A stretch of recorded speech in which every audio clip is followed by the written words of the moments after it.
Greetings and salutations. That's from the movie Cowboy Bebop. I know you guys think that Japanese anime is for the truly not cool nerds, but the weirdo nerds. And there's some truth in it. I'd say you're about 70% right, 70% right. But if you're not of the millennial generation, if you're from Gen X, when Japanese anime was first coming to America's shores, with Transor Z and Voltron, and yes, my fine uneducated friends of the younger generations, Transformers, Japanese animation. And for the most part, Japanese animation does indeed suck. It's very bad. I would not waste your time. It was just new. Like back in the 70s, not that we didn't like Bugs Bunny or that there wasn't genius to it, but Japanese animation was like the first kind of like real, you don't even want to say adult, just not gimmicky, comic-y, cartoony type of anime. It was like, oh, this is serious stuff. People die here. Oh, wow, that guy ain't coming back. Oh, his lion blew up. Oh, look at this. They destroyed that guy who used to be a guy, but then Hagar, the witch, turned him into this monstrous beast that attacked Voltron. And you guys don't want to admit it. But anyway, it was new. It was different. It was novel. And you could not get your hands on anime. You just couldn't. And I think the first real cartoon that came, had a huge influence on me, was Robotech. Oh, I didn't miss Robotech for nothing. And then I think they ran it a year and a half, then they took it off the air, because why would we listen to kids? And then like, hey, here's Adventure Time. Hey, here's some... And then the cartoons just went to pot. Oh, did the cartoons go to pot? And to the, I aged out of it at the same time, too. I'm like, well, this isn't Bugs Bunny. But at that time, I was getting old enough and a little bit more mature to appreciate Bugs Bunny on a completely different level. But I don't even remember, what, Captain Planet? Oh, that right there, that was the beginning. That was the beginning of the social justice warrior. That was the beginning where you could see the proto-SJWs start to try and indoctrinate the kids. Like, well, we already got them at the schools. I mean, isn't that enough? Isn't that enough to you socialists and Democrats out there that hate the children even though you claim to love them? Isn't that enough that you get them 8 hours a day, 9 months out of the year? You had to go and now you need their cartoons, you need their video games too. It's just sad that you can't we cannot have art anymore. And by art, I mean a very wide definition, be it actual artistic pieces over at a museum, or something as simple as a comic book, and the cartoons and video games and everything else, every form of media, everything in between. You guys can't just let it, you can't make art. That's because most of you, I guess, ain't got no talent. You're fresh out of ideas. Oh, what, we got another Iron Man coming out? Or not Iron Man, there's another Star Wars coming out? When does the milk run dry in that cow? You guys, it's two damning testaments and testimonies to all of the creative people, quote, creative people in the United States and the West today.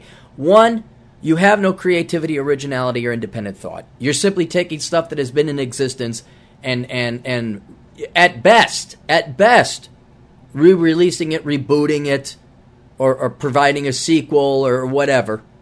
Nothing new, nothing original. And then two, you guys lack any true artistic ability and talent because all you do is add your socialism. You add your leftist politics, your feminist politics, your environmentalism. I mean, look at Captain Planet. It was gay. It was gay as hell. And the reason it was gay as hell, here's this guy, here's this pedophile, and he's dressed like a gay strip dancer club guy, and he hangs out with little kids. Isn't it? I knew not that. That was the guy with the truck, strangers offering candy to children. And everybody my age, maybe a little bit younger, maybe my brothers or sisters, hey, Captain Planet. I'm like, what is it? So some guy comes up to you with a thong, all ripped, and looks like he just came back from the gay 90s, and you're going to go follow him on adventure? I mean, that was eerie right off the bat, but come on. And then that was kind of when I started to realize not everybody was on Team Clary, which was the anti-teacher team, was the truly anti-establishment team. Everyone just lined up and swallowed whole whatever the medicine and the slop was that it was given them. But anyway, leftists, isn't it enough that if you, I guess maybe it's a testament to the resiliency of kids. Maybe the that down the road, even the Republican or non-leftist message, maybe sanity and common sense does sink in. But you guys, even with the kids, captive audience, you got a captive audience. They're not going anywhere. You got them hostage. 9 months a year, 8 hours a day. And then with the social media now, oh no, we got to have everything. You guys just have to have the entire soft underbelly of the entire United States economy. And even then, you don't get through to all of them. Although I have to tip my hat, you did a spectacular jobs with the millennials. Not like there's any fruit to your labors. But do you have to destroy art in the process? I mean, imagine if one of you leftists, instead of wasting... Think about this. Jorge Gonzalez, he's the artist for Bachelor Pad Economics, the cover there. And we were talking, I interviewed him a while ago, and he was talking about, because he went to art school, and it was like more emphasis, time, and effort and energy was put on the political message instead of actually honing your craft and your skill and your art.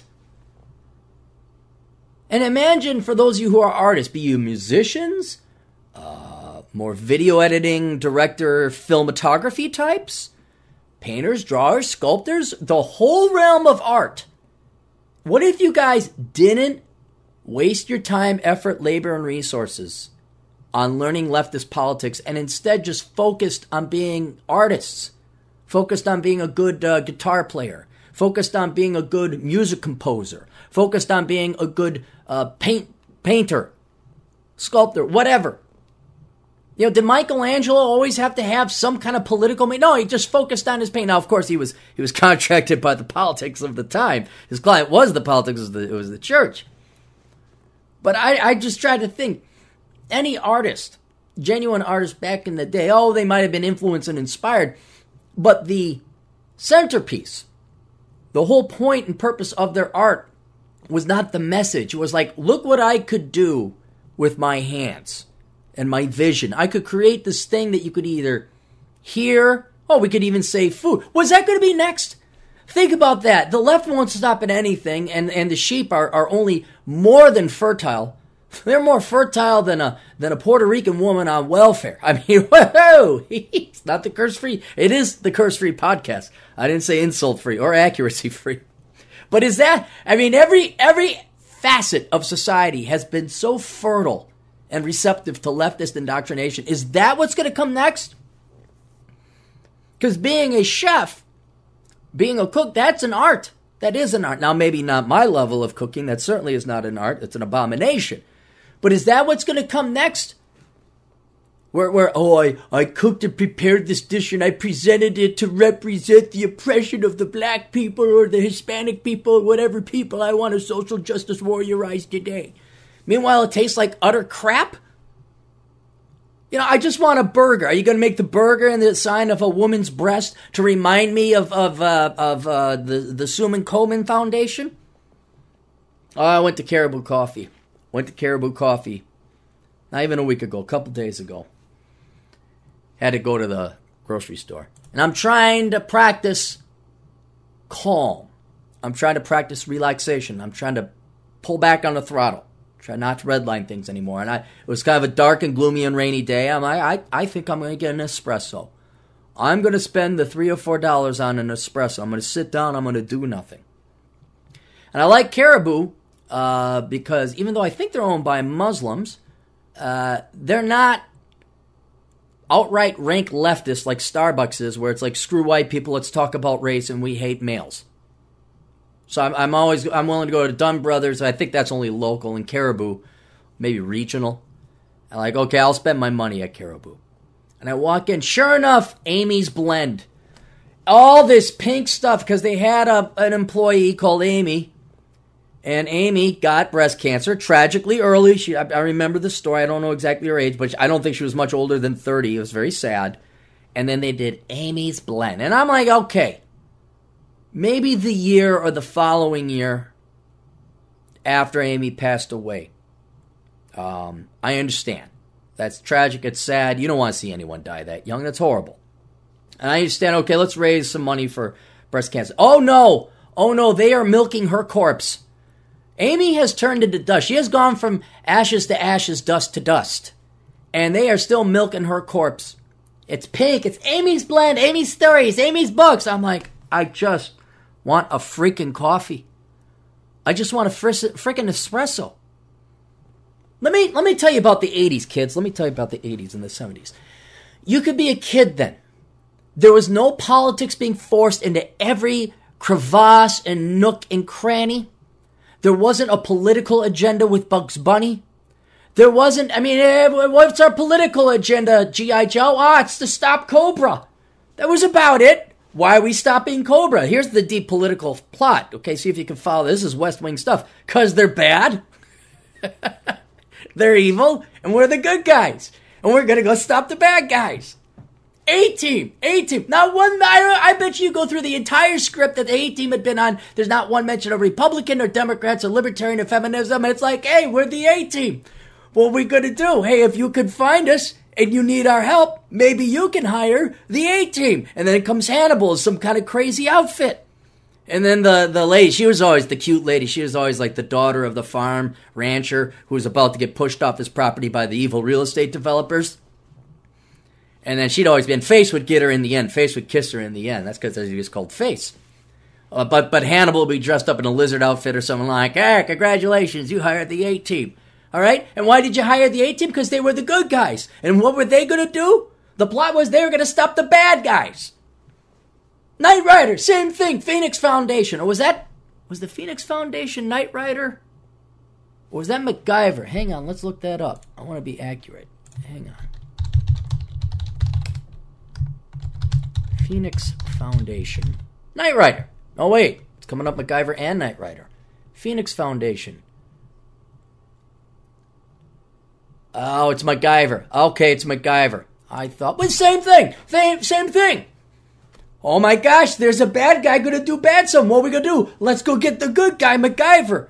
And with a piece of gum and a paper clip, he's going to build an F-16 fighter plane. They'll blow him out of the sky. Knight Rider, Michael Knight. Michael? The car talked. The car was good. Kit was good. Michael Knight was good. There'd be a secretary, but we were too young to really be turned on. I was like, is she cute? There's something about that lady. I wanted to... Oh, hey, look, a talking car. Look at him go. Now, screw the girl. Oh, they were blissful times. You didn't care about girls. You're just like, oh man, he's gonna be the booster. He's gonna do the jump. Here goes B.A. Baracus. He's gonna he's gonna make the van jump. I'll show that curl trying to chase down Hannibal and those guys. And then who did Michael Knight fight against? He fought against the bad guy. There was no politics. When you went to Target, you know what was great about Target? There'd be toys. You know what's great about Toys R Us? There'd be toys. Maybe you wouldn't get them because we couldn't afford them, but there was toys. There wasn't like some fat, bloated, mixed race woman at a pure... Now understand my point here on advertising. If you are in a black neighborhood, you should have black models. If you're in a white neighborhood, you should have white models. If you're in an Asian neighborhood, have Asian models. Every once in a while, sure, there's that one okay, all right, that's fine. A little bit of variety, genuine diversity. But depending on the racial mix of your market, you might want to market to those people. Oh, no. Here we are in Whitey McWhite of all you could ever white in Wisconsin. There's a town called Whitey, Wisconsin. Not really, but let's just go with it. And you could be a Target, which is one of the whitest corporations ever. And when you were a kid, you'd walk in, and predominantly, every once in a while not, but that's all right, because you saw the occasional black guy. You saw the occasional Latino woman. But for most, those are white model. Oh, no, now we got to jam it down your throat. And you can't buy a cup of coffee, you can't get a soda, you can't go get gas, you can't go to any corporation or any place without some bleeping political message, some social justice warrior, always of the leftist stripe. We're trying to cure cancer. Let's stamp out poverty. Hey, donate a nickel to Nickels for Nicaragua. Oh, we're fighting this, we're fighting for that. And now it's ruined. You cannot just exist without politics.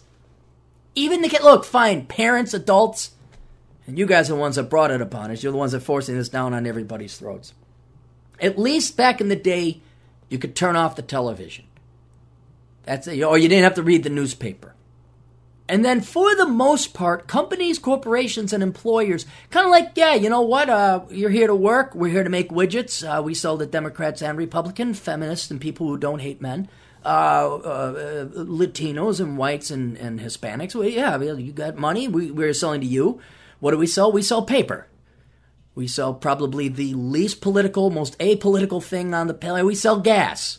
We sell ice cream. And by gosh, if it didn't take Gen X or proto-social justice warriors with their first generation of worthless degrees to go and manage to fit politics into everything. So now you can't escape it. You can't escape it. I can't go down to the bleeping coffee store to get a bleeping espresso without having some kind of leftist bleeping message put in my face. I was thinking about taking pictures of all these like, hey, do you want to round up $1 firehouse sub? Would you like to round? No, I don't want to round up $1 for the firemen. And I'm pro-fireman. But you guys have budgets. Oh, you need safety equipment? Really? What fire department are they sending firemen into a burning building buck naked with a squirt gun? Always asking for money and donations and using leftist, typically, though not always, leftist causes. If I had a nickel for every time about some company, we're going to do this for hunger. How long have we been doing stuff for hunger? How long do I got to see the African kid with flies on his face? You haven't solved it since the baby boomers and the what's it called? What was their flagship product under Kennedy? You guys thought you were going to save the world because you were idiots. You thought the Partridge Family were going to play a song and it'll be Lin Min May and Robotech all over again. The world will just magically solve itself. What was it? The Peace Corps. The Peace Corps. It's like the Marine Corps, but the opposite. Because we don't even achieve anything or do anything, unlike the Marines. It's not hard, unlike the Marines. It doesn't build character, unlike the Marines. That pretty much was the formula. What we call how are we going to model the Peace Corps? Let's take the Marines, yeah, and do the complete opposite. We'll be completely worthless. We'll achieve jack. Oh, but the 80s guy. Oh, you could be a kid. You could be a kid. You could go get your BMX bike, and there wouldn't be this, this has been made with recycled rubber from rubber trees to save on there. Oh, we're saving the world. There was none of that. It really didn't start happening until about the late 80s, early 90s with the ozone layer and the rainforest. It's the lungs of the world. We gotta save the Amazon rainforest. Oh, okay, Mr. So-and-so. That was my teacher. I can't remember him. Spanish teacher, gay. We didn't know it at the time. Nobody cared. It's muy muerte, or whatever. That's how much Spanish I remember. And, telling us that we're all not going to be able to breathe in 10 years. All these predictions that went wrong. And that's where, and then it just crescendoed up. Now it's all over. It's like AIDS in Africa. It is all over now. You can't go without it being seen. But there was a time where young boys and girls could be young boys and girls. You could play baseball, you could play basketball, you could play with your dolls, you could play on the playground. There wasn't sermoning or lecturing or moralizing. Even the teachers there, they were bent to the left, but I think that was just their nature. And if anything, it was wrong, right? But they didn't start saying any of this crazy stuff like, oh, you might be a 5-year-old transgender. Little Bobby played with little Susie's doll. I think he needs drugs. He needs therapy to find out if he's trans. You were left the F alone. You were left alone to be yourself. And that's one great thing. Oh, man, and I wish you kids had it. Well, no kid should be listening to this podcast. Although I don't know if you're on transgender hormone surgery drugs because your open-minded liberal parents listen to their open-minded liberal teacher at pre-K over in San Francisco on a government program. Hey, I think your daughter may be a male. Well, let's pump her full of testosterone. But there was a time you're allowed to play video games. You can play your Pac-Man or your Nintendo. Hey, there's Super Mario, brother. Hey, Mario and Luigi are going to go try to save the princess. Why? Because Bowser is evil. Well, why did he? Because he's evil. We got to go save her. Oh, that's cool. Let's do that. No, you can't even do that now. Oh, is it? It's sexist. that's traditional gender roles where the man is saving the woman. We got to teach them something different. Oh, we got to be, what was it? BioWare. They made a great video game series about Dragon's Age, was that it? And I played the first two. It was pretty good. And I got to the third one, and my gosh, they forced it's like a Marvel comic book now. There's no traditional roles. The strong, powerful person is the blonde woman who goes on to become an officer in the guard. You get to play a reasonably. I think you play the only straight male in the entire thing. You're hit on by a gay cleric, and they make it not so subtle that he's gay. Oh my goodness, he's fabulous. I mean, BioWare, really, for you guys over there who again, you have no artistic ability, and all you're left with is change genders and race and all that, to do the swap thing. Why don't the next Dragon Age or Dragon Warrior or whatever it's called, why don't you just make the guy wear a feather boa and wear some big honking Elton John platform boots? Why don't you have him do that? To say nasty, nasty, and when they hit the enemies, he swings his mace, make the mace pink with a big gaudy diamond at the end of it. Go nasty, nasty, because that's about all you guys got right now. That's it. That's you guys are fresh out. And instead of making games for kids to enjoy, look how anti-Christmas and anti-Santa Claus you guys are. You're going to get a lump of coal. You know what? You guys are the type, when it's Halloween, you hand out apples. You hand out like vegetables and fruit. You're the people that hand out dental floss. You're like the dentists of Halloween. That's what you guys are. That's pretty much all of media right now. All you artists out there in the United States, you are the dentists at Halloween. You just can't make it fun. And you don't care that it's kids. These poor kids have been deprived of like a normal childhood. Where you could just, this blissful time, we didn't worry. I mean, we knew the Russians were kind of maybe going to nuke us, but I don't know, I'm going to go play with this frog. We knew Ronald Reagan was there. But for those of us particular old Gen Xers, we knew of the 70s, which really sucked. We were happy that Ronald Reagan came in. All of a sudden, our parents had jobs, and we kind of had like toys, so we could afford Pepsi. Music didn't suck as bad. Oh. And it was wonderful. It was just wonderful. You got to go and play. You got to ride your bikes. And it was free of politics, free of worry. But boy, you scumbag. Like, you don't see anyone from the right trying to influence kids. Because at least we respect the sanctity and the innocence of childhood. You leftists, oh my gosh, you just view them as, like James Wood said, future Democrat voters. They're Democrat larvae. They're just Democrat eggs. And instead of letting a human being evolve and develop and be truly free, for that short 18 years of their life, you gotta get in there and you gotta start pumping them full of hormone and drug treatments just so maybe they become trans. At 5, at 6. I sleep well at night. I sleep okay. You could say I'm the most evil person and the right-wingers hate and all that. No. And we all know who the real evil people are. We all know based on actions. That is, we can at least appreciate the right of a kid to have a childhood free and void of politics, right or left. Just kid, go have fun. You don't want nothing to do with this.